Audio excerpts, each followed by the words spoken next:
तो यहाँ पर हमने कंसीडर किया है सर्किट। ये सर्किट में लगा हुआ है यहाँ पर कैपेसिटर, यहाँ पर लगा हुआ है रेसिस्टर, यहाँ पर हमने कनेक्ट किया है बैटरी और यहाँ पर कनेक्टेड है स्विच।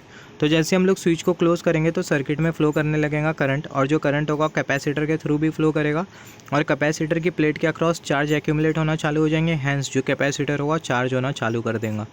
तो हमें बात करना है charging of a capacitor in RC circuit. RC circuit में जो कैपेसिटर होता है वो किस तरीके से चार्ज होता है उसी के बारे में अभी हम लोग डिस्कस करने वाले। तो यहाँ पर अगर हम लोग देखें, यहाँ पर ये है स्विच, रेसिस्टेंस, ईएमएफ सोर्स मतलब बैटरी और यहाँ पर कैपेसिटर। तो इस स्विच को हमने क्लोज़ किया तो इस सर्किट में फ्लो कर रहा है करंट, और जो करंट है कैपेसिटर के थ्रू फ्लो कर रहा है, चार्जेस एक्यूमुलेट हो रहे हैं प्लेट पर, कैपेसिटर चार्ज हो रहा है।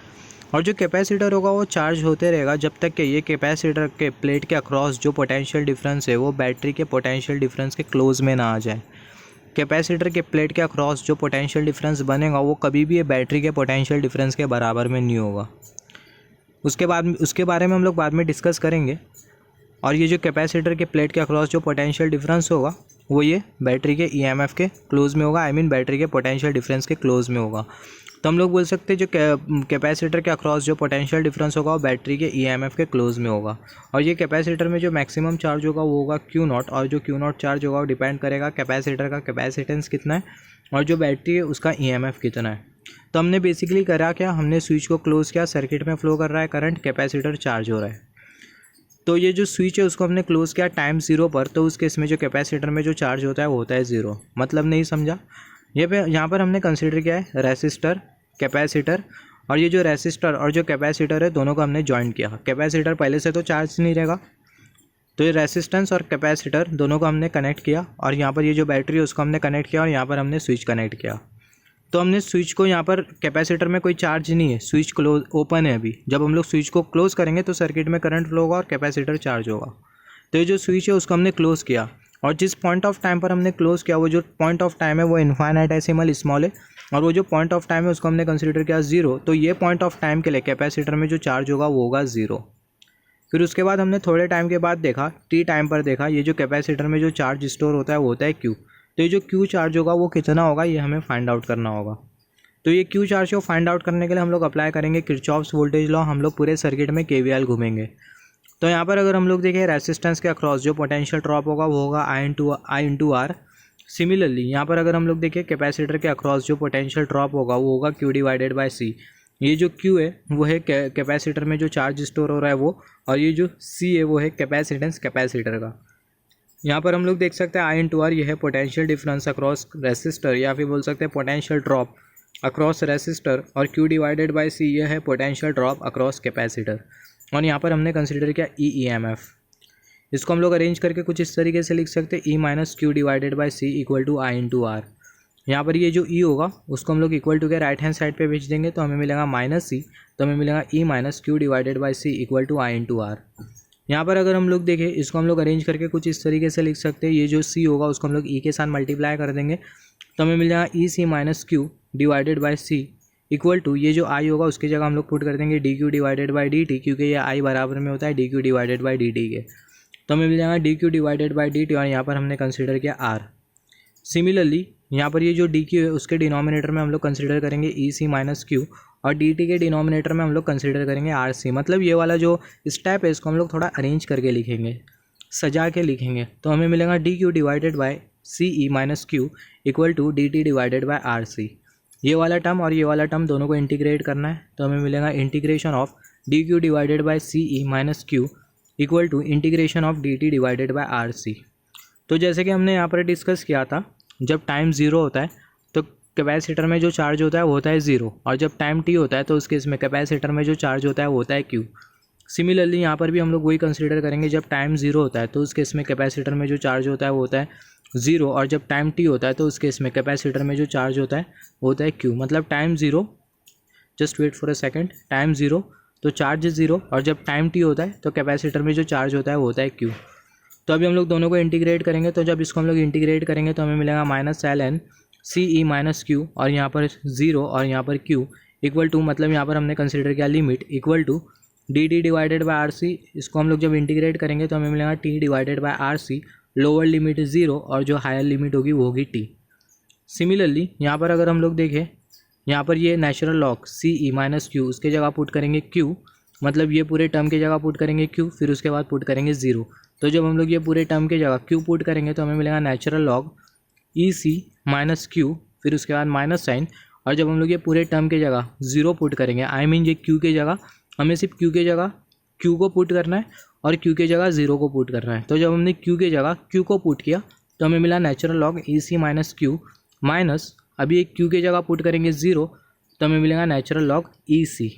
और यहाँ पर ये वाली जो माइनस साइन हमें जो दिख रही है, यहाँ पर ये वाली जो माइनस साइन जो हमें दिख रही है, इसको हम लोग T divided by R C के साथ कंसीडर करेंगे। तो हमें मिल जाएगा equal to minus T divided by R C. Similarly ये जो टी और जो 0 होगा उसको हम लोग टी के जगह पुट करेंगे तो हमें मिलेगा टी माइनस 0, जो कि ऑब्वियसली होगा टी, और डिनोमिनेटर में हमें मिलेगा आर सी, और यहाँ पर ये वाली माइनस साइन। सिमिलरली यहाँ पर अगर हम लोग देखें natural log E C minus Q minus natural log into E C, इसको हम लोग कुछ इस तरीके से लिख सकते हैं, natural log E C minus Q divided by E C. Similarly equal to minus T divided by R C. यहाँ पर ये जो natural log E C minus Q divided by E C, ये हो जाएगा log of E C minus Q divided by E C to the base E equal to minus T divided by R C. तो यहाँ पर अगर हम लोग देखें log of E C minus Q divided by E C to the base E, ये इसको हम लोग कंपेयर कर सकते हैं log of 125 to the base 5, तो हमें मिलेगा 3, क्योंकि अगर हम लोग 5 टू दी पावर 3 कंसीडर करें तो हमें मिलेगा 125। Similarly E to the power minus T divided by R C अगर हम लोग कंसीडर करें तो हमें मिल जाएगा E C minus Q divided by E C. तो नेक्स्ट स्टेप में हम लोग वही करेंगे ऑब्वियसली, तो हमें मिल जाएगा E to the power minus T divided by R C E C minus Q divided by E C. अभी ये वाला जो ई सी है उसको हम लोग इक्वल टू के राइट हैंड साइड पे भेज देंगे, तो हमें मिल जाएगा E C minus Q equal to E C into E to the power minus T divided by R C. यहाँ पर अगर हम लोग देखें, यहाँ पर ये वाला जो ई सी है, ये वाले ई सी को इक्वल टू के राइट हैंड साइड पे भेजेंगे तो हमें मिल जाएगा माइनस सी सी, तो हमें मिलेगा Q equal to minus C C. Similarly ये वाला पूरा term plus E C into E to the power minus T divided by R C. यहाँ से प्लस माइनस माइनस हो जाएगा तो हमें मिलेगा Q equal to E C minus C C into E to the power minus T divided by R C. E C को common out कर लेंगे तो हमें मिलेगा Q equal to E C 1 minus C to the power minus T divided by R C. ये वाला जो step है उसको हमने यहाँ पर लिखा neatly, Q equal to E C 1 minus C to the power minus T divided by R C E to the power minus T divided by R C. Similarly ये जो ई सी है उसको हम लोग कुछ इस तरीके से लिख सकते हैं सी ई। तो यहाँ पर अगर हम लोग देखें जो कैपेसिटर में जो मैक्सिमम चार्ज होगा वो होगा क्यू नॉट, और वो बराबर में होगा कैपेसिटर का कैपेसिटेंस और जो बैटरी का ई एम एफ है वो। तो यहाँ पर हम लोग पुट कर देंगे ई सी के जगह हम लोग पुट कर देंगे सी ई के जगह क्यू नॉट, तो हमें मिल जाएगा Q equal to Q naught 1 minus C to the power minus T divided by R C. तो यहाँ पर अगर हम लोग देखें जब टाइम टी होगा तो कैपेसिटर में जो चार्ज स्टोर होगा वो होगा क्यू चार्ज, और जो क्यू चार्ज होगा वो बराबर में होगा इसके Q naught 1 minus C to the power minus T divided by R C. Similarly ये वाला जो इक्वेशन है बहुत यूज़फुल इक्वेशन है। ये वाले इक्वेशन के हेल्प से हम लोग ये प्रूव कर सकते हैं कि जब टाइम 0 होगा तो उस केस में कैपेसिटर में चार्ज 0 होगा, और जब टाइम टी होगा तो उस केस में कैपेसिटर में जो चार्ज होगा वो होगा क्यू। सिमिलरली जब टाइम 0 होगा तो उस केस में कैपेसिटर में चार्ज 0 होगा, उसको हमें पहला प्रूव करना है। तो यहाँ पर हमने कंसिडर किया जब टाइम 0 होता है तो कैपेसिटर में चार्ज 0 होगा, और सेम हमने जो इक्वेशन ड्राइव किया था उसको हमने यहाँ पर कंसिडर किया है Q equal to Q naught 1 minus E to the power minus 0 divided by R C. T के जगह हमने पुट किया 0। यहाँ पर ये वाला जो इक्वेशन हमने जो ऑब्टेन किया है, ये वाला जो इक्वेशन है ये बहुत इंपॉर्टेंट इक्वेशन है, आप इसको नोट डाउन कर लो। Q equal to Q naught 1 minus C to the power minus T divided by R C. ये जो इक्वेशन है वो हमें ये बता रहा है कि कैपेसिटर टी टाइम के बाद कितना चार्ज होगा, और जितना कैपेसिटर चार्ज हुआ है उतना ही डिस्चार्ज होगा, जो कि हम लोग बाद में डिस्कस करेंगे। तो अभी हमें क्या प्रूफ करना है, जब टाइम 0 होगा तो कैपेसिटर में चार्ज 0 होगा, तो हम लोग यूज़ कर रहे हैं ये वाला इक्वेशन, और टी के जगह हम लोग पुट करेंगे 0, तो हमें मिलेगा Q equal to Q naught 1 minus C to the power T के जगह 0 divided by R C E to the power minus 0 divided by R C हो जाएगा 1, तो हमें मिलेगा Q equal to Q naught 1 minus 1 minus 1 हो जाएगा 0, तो हमें मिलेगा Q equal to Q naught, I mean 1 minus 1 हो जाएगा 0, और क्यू नॉट इंटू 0 ये हो जाएगा 0, और जो क्यू होगा वो होगा 0। क्यू नॉट इंटू 0 ये पूरा हो जाएगा 0, और जो क्यू होगा वो होगा 0। तो जब टाइम 0 होगा तो कैपेसिटर में जो चार्ज होगा वो होगा 0। सिमिलरली जब टाइम इनफाइनाइट होगा, जब टाइम टी होगा, तो उस केस में कैपेसिटर में चार्ज कितना होगा? तो जब टाइम टी होगा, आई मीन इनफाइनाइट होगा, टी भी बोल सकते हैं या फिर इनफाइनाइट भी बोल सकते हैं। इनफाइनाइट एक मैथमेटिकल कॉन्सेप्ट होता है। तो जब टाइम इनफाइनाइट होता है तो उस केस में जो कैपेसिटर में जो चार्ज होगा वो होगा Q equal to Q naught 1 minus E to the power minus infinite divided by R C.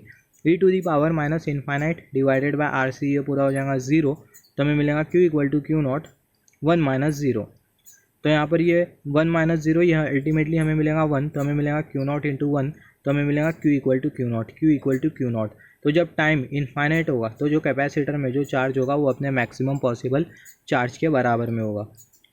तो जैसे कि हमने इनिशियली डिस्कस किया था, इनिशियली हमने बात किया था कि ये जो कैपेसिटर होगा वो चार्ज होते रहेगा और ये कैपेसिटर का जो पोटेंशियल डिफरेंस होगा वो कभी भी ये बैटरी के पोटेंशियल डिफरेंस के बराबर में नहीं हो पाएगा। तो उसका रीज़न क्या है? सबसे पहला है कैपेसिटर चार्ज क्यों हो रहा है।